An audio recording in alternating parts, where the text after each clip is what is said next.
السلام علیکم ورحمۃ اللہ وبرکاتہ۔ بسم اللہ الرحمن الرحیم۔ جب شادی بیاہ ہو جاتا ہے تو سب کو انتظار ہوتا ہے کب اللہ تعالیٰ اولاد جیسی نعمت سے نوازتا ہے۔ بعض لوگ وہ ہوتے ہیں جو اولاد لیٹ ہونے سے مایوس ہو جاتے ہیں۔ یاد رکھنا چاہیے کہ مایوسی کفر ہے اور تمام خزانے اللہ تعالیٰ کے ہاتھ میں ہیں، جس کو بیٹا دے دے، جس کو چاہے صرف بیٹیاں دے دے۔ لہذا اللہ تعالیٰ سے امید اور اس کی ذات پر کامل ایمان رکھتے ہوئے مندرجہ ذیل وظیفہ کریں۔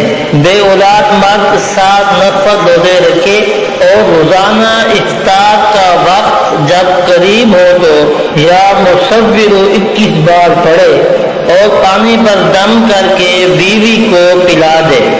اگر بیوی بھی روزے دار ہو تو اسی پانی سے روزہ کھولے۔ اللہ رب العزت کی عنایت سے نیک بیٹے کی ولادت ہوگی۔ بانجا یعنی جس سے اولاد نہ ہوتی ہو، ایسی عورت بھی چاہے تو یہ عمل کرے اور دم کر کے اس پانی سے افطار کر لے۔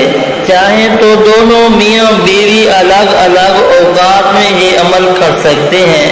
اس کے ساتھ اللہ تعالیٰ کے یہ 2 صفاتی نام یا مبدئ یا مصور کا کثرت سے ورد کرتے رہیں۔